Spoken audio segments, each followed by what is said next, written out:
আসসালামু আলাইকুম রহমতুল্লাহ। সুপ্রিয় এসএসসি 2025 সালের পরীক্ষার্থীরা, স্বাগত জানাচ্ছি Arif's English care YouTube channel এবং ফেসবুক পেজে।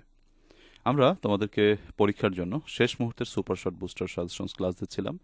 আজকে গ্রামার পার্টের ষষ্ঠ ক্লাসটি আমরা করব, যেখানে আমরা অ্যাপ্রোপ্রিয়েট প্রিপোজিশনের শর্ট টেকনিকগুলো শিখব। 11 থেকে 15 পর্যন্ত টেকনিক আমরা শিখব। প্রিয় শিক্ষার্থীরা, ক্লাসগুলো করাচ্ছি আমার সুপার শর্ট বুস্টার সাজেশনস বই থেকে বা সাজেশনস থেকে। তোমরা যারা এখনও পর্যন্ত এটি সংগ্রহ করোনি, তোমরা সংগ্রহ করার জন্য 01843852361 এই নম্বরে হোয়াটসঅ্যাপ SMS দিয়ে তুমি সেটি অর্ডার করতে পারো। তো অনলাইন ব্যাচে ভর্তি অথবা সাজেশনস নিতে এই নম্বরটিতে তুমি যোগাযোগ করতে পারো। তো কথা না বাড়িয়ে চলো আজকের ক্লাসটি আমরা শুরু করি। অ্যাপ্রোপ্রিয়েট প্রিপোজিশনের 11 নম্বর টেকনিক, সেটা হচ্ছে আশাবাদী অর্থে কোনো কিছুর প্রতি আশাবাদী বোঝালে অফ ব্যবহৃত হয়। যেমন ধরো, স্যাঙ্গুইন অফ মানে হচ্ছে আশাবাদী, হোপফুল অফ মানে হচ্ছে আশাবাদী, অপটিমিস্টিক অফ মানে হচ্ছে আশাবাদী। তাহলে যদি কখনো কোনো কিছুর আশা প্রকাশ করো বা করতে হয়, তখন তোমাকে অফ ব্যবহার করতে হবে। তো দেখো, সহজেই কিন্তু এগুলো মনে রাখা যায়। তো কিছু উদাহরণ আমরা যদি দেখি বা এক্সারসাইজ যদি দেখি, তাহলে কি আছে? আচ্ছা, he is sanguine of his success, সে তার সফলতা নিয়ে আশাবাদী। তো সেক্ষেত্রে আমাদেরকে এখানে কি বসাতে হচ্ছে? দেখো, অফ, স্যাঙ্গুইন অফ সাকসেস, সে সফলতা নিয়ে আশাবাদী, তার জন্য আমাদের এখানে স্যাঙ্গুইন অফ ব্যবহার করতে হয়েছে। আচ্ছা, অনুরূপভাবে আমরা যদি আরও উদাহরণ দেখি, সেটা হচ্ছে যেমন ধরো, she is sanguine of the future of the company, সে কোম্পানির ভবিষ্যৎ নিয়ে মূলত আশাবাদী, সেটা বোঝানো হচ্ছে।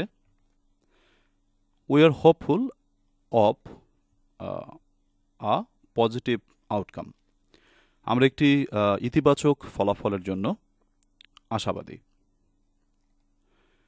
4 নম্বরে রয়েছে, 4 নম্বর যে এক্সারসাইজটা দিয়েছি আমি তোমাদের জন্য, she is hopeful of getting the scholarship, সে স্কলারশিপ পাওয়ার জন্য আশাবাদী।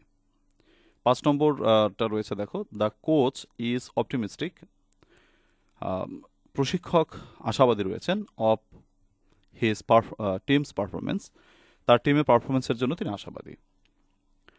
6 নম্বর প্রশ্নটায় রয়েছে, সায়েন্টিস্টস আর অপটিমিস্টিক, বিজ্ঞানীরা হচ্ছে আশাবাদী of discovering a new treatment. তাহলে কোনো কিছুর আশাবাদী বোঝালে তোমাদেরকে অফ ব্যবহার করতে হবে। টেকনিক নম্বর 12, 12 নম্বর টেকনিকটা দেখি। বঞ্চিত অর্থে, খুবই গুরুত্বপূর্ণ একটি কথা, খুবই মজার একটি বিষয়, যে বঞ্চিত অর্থ প্রকাশ পেলেই বা বঞ্চিত, বা এর সাথে যদি আমি তোমাদেরকে আরও একটা কথা বলি, সেটা হচ্ছে অভাব যদি বোঝানো হয়, বঞ্চিতর সাথে যদি অভাব মেন করে, তাহলে সেটাও কিন্তু তোমাদেরকে অফ বসাতে হবে। যেমন দেখো, যে যেমন ডেপ্রাইভড অফ মানে বঞ্চিত হওয়া, বেরেফড অফ মানে বঞ্চিত হওয়া, ডেস্টিটিউট অফ মানে বিবর্জিত বা বঞ্চিত, একই কথা। তারপরে হচ্ছে তোমার ধরো, ডেভয়েড অফ মানে বঞ্চিত, ভয়েড অফ মানে হচ্ছে খালি বা নিষ্ফল, বঞ্চিতই বোঝায় সেটা। তো এরপরে আসো, এক্সারসাইজ দিয়েছি, অনেকগুলো এক্সারসাইজ দিয়েছি, আমরা একটু চেষ্টা করি। প্রথমে অপশনটাই কি প্রথমটা রয়েছে, দেখো, দ্য চাইল্ড, বাচ্চাটি, ওয়াজ ডেপ্রাইভড অফ বেসিক রাইটস, বাচ্চাটি তার মৌলিক অধিকার থেকে বঞ্চিত। তার মানে ডেপ্রাইভড এর পর সবসময় অ্যাপ্রোপ্রিয়েট প্রিপোজিশন অফ কথাটি ব্যবহৃত হয়। তো তোমাদের পরীক্ষায় যখন এরকম শূন্যস্থান বা এরকম প্রশ্ন পাবে, খুব সহজেই তোমরা এগুলো পূরণ করতে পারবে যদি এগুলো মুখস্থ তোমার থাকে। তো অ্যাপ্রোপ্রিয়েট প্রিপোজিশন দেখা যায় কি অনেক সময় বিরক্তিকরভাবে থাকে, তো সেগুলো আমরা যদি এইভাবে টেকনিক আকারে পড়ি, আমাদের এটা ভালো মনে থাকবে। আচ্ছা, 2 নম্বর প্রশ্নটিতে বলেছে যে many people are deprived of their basic rights, অনেক মানুষ তাদের তোমার মৌলিক অধিকার থেকে বঞ্চিত। তো এখানে মৌলিক অধিকার থেকে বঞ্চিত অর্থে তোমাদেরকে অফ বসাতে হয়েছে। তো ডেপ্রাইভড অফ, বঞ্চিত, মনে রেখো যে বঞ্চিত অর্থে অফ বসে। অনুরূপভাবে যেমন বেরেফড অফ মানে বঞ্চিত, হি ইজ বেরেফড অফ হোপ, সে আশা বিবর্জিত বা আশা থেকে বঞ্চিত, আশাহত যেটাকে বলা হয়ে থাকে। যেমন the old house stood bereft of warmth and happiness, মানে পুরনো বাড়িটি বেরেফড অফ মানে হচ্ছে বঞ্চিত, কি নিয়ে বঞ্চিত? ওয়ার্মথ মানে হচ্ছে উষ্ণতা নিয়ে বঞ্চিত, এবং মানে তোমার সুখ নিয়ে বঞ্চিত, অর্থাৎ পুরনো বাড়িতে কোনো উষ্ণতা বা সুখ ছিল না। ডেস্টিটিউট অফ মানে হচ্ছে বিবর্জিত, এটা অসহায় মিন করে। তো ডেস্টিটিউট অফ ফুড মানে হচ্ছে সে, the refugees are destitute of food and clean water, অর্থাৎ রিফিউজিরা হচ্ছে খাবার এবং পরিষ্কার পানির জন্য ডেস্টিটিউট ছিল বা বঞ্চিত ছিল, অভাবগ্রস্ত ছিল, অসহায় ছিল। তারপরে যেমন হি ওয়াজ ডেস্টিটিউট, সে তোমার বঞ্চিত ছিল অফ, কি বলো, অল রিসোর্সেস, সকল সম্পদ নিয়ে, আফটার দ্য ফাইন্যান্সিয়াল ক্রাইসিস, অর্থাৎ আর্থিক ক্রাইসিসের পর সে কি ছিল, ডেস্টিটিউট ছিল, তোমার তার সম্পদ নিয়ে ডেস্টিটিউট ছিল। 7 নম্বর বলেছে his speech was devoid of. Devoid of মানে বিবর্জিত, তাহলে এখানে আমরা জানি বঞ্চিত বা বিবর্জিত, অভাব, এগুলো বোঝানোর জন্য সবসময় অফ কথাটি ব্যবহৃত হয়। তারপর হচ্ছে যেমন the book is devoid of. Devoid of মানে বিবর্জিত বা বঞ্চিত।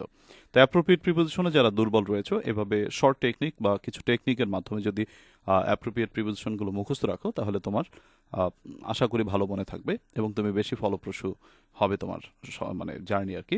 তারপর আসো, দি কন্ট্রাক্ট ওয়াজ ডিক্লেয়ার্ড। চুক্তিটি ঘোষণা করা হয়েছিল ভয়েড অফ লিগাল স্ট্যান্ডিং, মানে হচ্ছে বৈধ যে স্ট্যান্ডিং বা বৈধ কাগজপত্র থেকে বিবর্জিত ছিল। তো ভয়েডের পর অফ ব্যবহৃত হয়েছে। His life felt void of purpose after retirement. তার জীবনটা হচ্ছে খুবই শূন্য, মানে কি বলে, উদ্দেশ্য বিবর্জিত ছিল আফটার রিটায়ারমেন্ট, অর্থাৎ অবসর গ্রহণের পর তার জীবনটা ছিল হচ্ছে তোমার উদ্দেশ্য বিবর্জিত, পারপাস বিবর্জিত ছিল।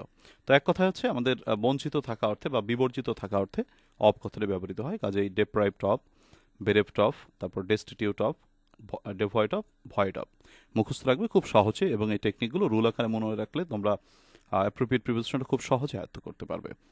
এরপর আসো টেকনিক নম্বর 13। এটা হচ্ছে সচেতন বা অবগত করা অর্থে অফ ব্যবহৃত হয়। ফর এক্সাম্পল, অ্যাওয়ার অফ মানে সচেতন, কনসাস অফ সচেতন, কশাস অফ সচেতন, সেন্সিবল অফ সচেতন, ইনফর্মড অফ সচেতন। আরেকটি মজার ব্যাপার হচ্ছে, তোমার মনে করো এই যে সচেতন, এই সচেতনের বিপরীত যেটা, মনে করো সচেতনের বিপরীত মানে কি, মানে তোমার অসচেতন বা অচেতন, অর্থাৎ অথবা ইগনোরেন্ট থাকা, তো তারপরেও কিন্তু অব্যবহৃত হয়। সো তুমি এইটা যদি মনে রাখতে পারো, এর যে অ্যান্টোনিম তথা এর যে বিপরীতগুলো, সেখানেও কিন্তু ওই অফই ব্যবহৃত হবে। তো সেটা আমরা পরে আলোচনা করবো, আপাতত আমরা এটা দেখি। যেমন হি ইজ অ্যাওয়ার অফ, কি বলছে যে he is aware of the risk in the project. Aware of মানে হচ্ছে সচেতন, সে তার প্রজেক্টটিতে ঝুঁকি সম্পর্কে সচেতন। হি বিকেম কনসাস, কনসাসের পর অ্যাপ্রোপ্রিয়েট প্রিপোজিশন অফ কথাটি ব্যবহৃত হবে। তো কনসাস অফ সচেতন। হার সারাউন্ডিংস আফটার ওয়েকিং আপ, ঘুম থেকে ওঠার পরে তার পরিবেশ নিয়েতে সে সচেতন ছিল। বি কশাস, কশাস মানে সচেতন বা সাবধান, সাবধান হও। Of, be cautious of strangers offering you deals that seem too good to be true. অর্থাৎ অচেনা ব্যক্তি সম্পর্কে সাবধান হও, যে তোমাকে অনেক বেশি সত্যবাদী হওয়ার মতো অফার দিচ্ছে, তার সম্পর্কে সাবধান হও। হি ইজ সেন্সিবল, সে হচ্ছে সেন্সিবল অর্থাৎ সচেতন। দেখো সেন্সিবল যেহেতু সচেতন এখানে মেন করে, তার জন্য অবসাতে হয়। তো he is sensible of the difficulties his parents faced. তার বাবা মা যে জটিলতাগুলো সম্মুখীন হয়েছিল সে ব্যাপারে সে অকিবহাল বা সচেতন। The manager was informed, manager সাহেবকে জানানো হয়েছিল। দেখো ইনফর্মড অফ, জানানো হয়েছিল বা অবগত করানো হয়েছিল, সচেতন করা হয়েছিল। তো এই যে জানানো, সচেতন, অবচেতন, এই অর্থে সবসময় অফ কথাটি ব্যবহৃত হয়। এরপর আমরা টেকনিক নম্বর 14 বা সূত্র নম্বর 14 অর্থাৎ অ্যাপ্রোপ্রিয়েট প্রিপোজিশনের।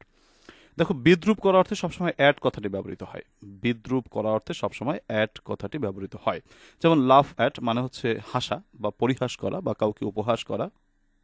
মক অ্যাট, মক মানেও কিন্তু মানে উপহাসের, মানে তোমার কি বলে, পরিহাসের হাসি হাসা, অর্থাৎ কাউকে নিয়ে মজা করা, জোক করা। তারপরে বলো জিয়ার অ্যাট মানে হচ্ছে কি বলে যে মুখ ভেঙচি কাটা আর কি। স্নিয়ার অ্যাট মানে নাক ছিটকানো, কারো প্রতি অবহেলা করা বা নাক ছিটকানো। জিস্ট অ্যাট, তারপর হচ্ছে ফ্লাউট অ্যাট। তো এগুলো বিদ্রুপ করার অর্থে সবসময় অ্যাট কথাটি ব্যবহৃত হবে। যেমন আমরা যদি একটু পড়ি এক্সারসাইজ বা উদাহরণগুলো কি বলেছে। আচ্ছা, দ্য স্টুডেন্টস ছাত্রছাত্রীরা লাফড হেসেছিল। কিসের উপর হেসেছিল? লাফ অ্যাট হিজ সিলি মিস্টেক্স। বাচ্চারা বা ছাত্রছাত্রীরা তাদের সিলি মিস্টেকের উপর উপহাস করেছিল বা হেসেছিল। তো লাফের পর সবসময় অ্যাপ্রোপ্রিয়েট প্রিপোজিশন অ্যাট কথাটি ব্যবহৃত হয়।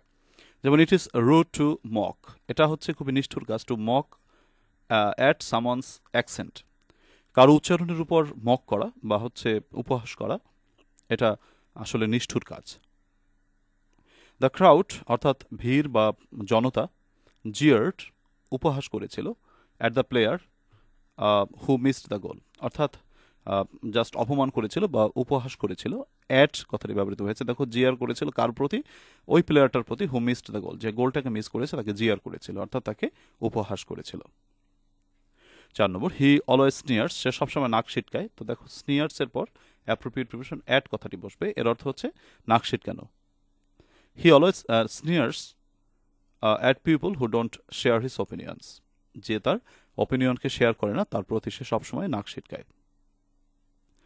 আচ্ছা, তারপরে 5 number, she has a great zest at life and adventure, he openly flouted at the school rules. Technique number 15, আমরা সূত্রটা বা নিয়মটা একটু পড়ছি। প্রথমে কি বলে দেখো, ব্যথিত হওয়া অর্থে, অর্থাৎ উদ্বিগ্ন হওয়া অর্থে, চিন্তিত হওয়া অর্থে, শোকাহত হওয়া অর্থে, অথবা ভীত সন্ত্রস্ত হওয়া অর্থে অ্যাট কথাটি ব্যবহৃত হয়। উদাহরণস্বরূপ আমরা যদি বলি concern at, alarm at, shock at. Okay, যেমন দেখো, আমরা যদি বলি she was concerned at the safety of the students, সে ছাত্রছাত্রীদের সেফটিতে ব্যথিত হয়েছিল বা সেফটি নিয়ে সে উদ্বিগ্ন হয়েছিল, চিন্তিত হয়েছিল। তারপর আসো, দি ওয়ার্কার্স আর অ্যালার্মড, মানে তোমার শ্রমিকেরা ভীত সন্ত্রস্ত হয়েছিল কিসে? At the sudden change in policy, পলিসিতে সাডেন চেঞ্জের জন্য তারা ভীত সন্ত্রস্ত হয়েছিল। আই ওয়াজ শকড, আমি শকড হয়েছিলাম, at the news of his sudden departure, তার হঠাৎ বিদায়ের সংবাদে আমি শকড হয়েছিলাম। প্রিয় এইচএসসি 2025 সালের পরীক্ষার্থীরা, তোমাদের অনলাইন ব্যাচের কিছু তথ্য তোমাদেরকে জানিয়ে দিতে চাই। যারা অনলাইন প্রাইভেট ব্যাচে ভর্তি হতে চাও, তোমরা প্রথমত ক্লাসগুলো হবে হচ্ছে আমাদের ফেসবুক প্রাইভেট ব্যাচে। আমাদের একটি ফেসবুক প্রাইভেট ব্যাচ রয়েছে, মানে গ্রুপ রয়েছে, সেই গ্রুপে তোমাদের মূলত ক্লাসগুলো হবে। ক্লাস হবে লাইভে এবং স্মার্ট বোর্ড দ্বারা, যেমনটি আমি রেকর্ডেড ক্লাস দিচ্ছি তোমাদেরকে এই কম্পিউটার স্ক্রিনের মাধ্যমে, এভাবে ক্লাসগুলো হবে না, ক্লাসগুলো হবে লাইভে এবং তোমরা সেখানে প্রশ্নও করতে পারবে। আমি স্মার্ট বোর্ডে ক্লাসগুলো করব। তৃতীয় কথা হচ্ছে, লাইভ শেষে ক্লাসটি অটোমেটিক গ্রুপে রেকর্ডেড থাকবে। কাজেই কোনো ক্লাস লাইভে মিস হয়ে গেলেও নিজের ইচ্ছা মতো তুমি যে কোনো সময় করে নিতে পারবে, যেহেতু তোমরা জানো যে ফেসবুকে লাইভের পরে লাইভটি অটোমেটিক্যালি সেভ হয়ে থাকে। সো তুমি তোমার মতো করে পরবর্তী সময়টা দেখে নিতে পারবে। চতুর্থ কথা হচ্ছে, পরীক্ষার আগের দিন পর্যন্ত তোমাদের ক্লাস হবে ইনশাআল্লাহ। তোমাদের যে প্রথমে বাংলা পরীক্ষা হয়, সেই বাংলা পরীক্ষার পরে ইংরেজি পরীক্ষার আগ মুহূর্ত পর্যন্ত ইনশাআল্লাহ তোমাদের ক্লাস হবে বা তোমাদের সাথে এই কোর্স নিয়ে আমি ইনশাআল্লাহ থাকবো। আর আমি পড়াই শুধু ইংরেজি পড়ানো হবে। আমরা ইংলিশ ফার্স্ট পার্ট এবং সেকেন্ড পার্ট, এই দুটো সাবজেক্টেরই সাজেশনস প্লাস তোমাকে শর্ট টেকনিক সহকারে কিভাবে তুমি কোর্সটি কমপ্লিট করবে সেটা তোমাকে শিখাই দেবো ইনশাআল্লাহ, এবং তোমার দায়িত্ব নিয়ে আমি তোমাকে কোর্সটি কমপ্লিট করে দেওয়ার চেষ্টা করবো ইনশাআল্লাহ। আমাদের কোর্স ফি সম্পর্কে যারা জানতে চেয়েছো তাদেরকে বলবো, আমাদের কোর্স ফি হচ্ছে 500 টাকা। 2 সাবজেক্টই পড়ানো হবে। ক্লাস হবে সপ্তাহে 4 দিন এবং আমাদের সময়টা হচ্ছে সন্ধ্যা 7টা। সন্ধ্যা 7টায় আমরা লাইভ ক্লাস শুরু করবো ইনশাআল্লাহ। তো তোমরা যারা কোর্সে ভর্তি হতে চাও, তোমরা যেহেতু সময় কম, অতি দ্রুত তোমরা ভর্তি কনফার্ম করে তোমরা আমাকে সেন্ড মানি করে স্ক্রিনশট দিয়ে জানাতে পারো। আমাদের টাকা পাঠানোর যে নম্বরগুলো সেগুলো তোমরা দেখতে পাচ্ছ।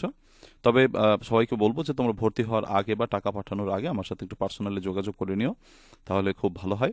টাকা পাঠানোর পর আমি একটি ফেসবুক গ্রুপের লিঙ্ক দেবো, সেই প্রাইভেট গ্রুপে জয়েন করে ক্লাস করতে হবে। আমাকে ফেসবুক আইডির স্ক্রিনশট বা নাম বলে আমি অ্যাপ্রুভ করে ব্যাচে নিয়ে যাবো ইনশাআল্লাহ। তো তোমরা আমার সাথে একটু পার্সোনালি যদি যোগাযোগ করো যে অনলাইন ব্যাচে ভর্তি হতে, 01843852361 এই নম্বরে হোয়াটসঅ্যাপে SMS করে আমার সাথে যোগাযোগ করো। ব্যাপারটা হচ্ছে যে তোমরা এই অনলাইন ব্যাচে ভর্তি হলে তোমরা শর্ট সাজেশনস পাচ্ছ, দুর্দান্ত শর্ট সাজেশনস তো পাচ্ছই। তো এটা হচ্ছে এই ব্যাচে ভর্তি হলে আশা করি তোমার যে ইংরেজির সমস্যা সেটার সমাধান হবে, এবং তোমার কোথাও গিয়ে যে প্রাইভেট পড়তে যে সময়টা তোমার ব্যয় হয় সেটা তোমার ব্যয় হচ্ছে না। তুমি ঘরে বসেই কিন্তু তোমার সময়টা কাজে লাগাতে পারছো এবং সর্বোচ্চ সময় বা সর্বোচ্চ সেবা তুমি পাচ্ছ।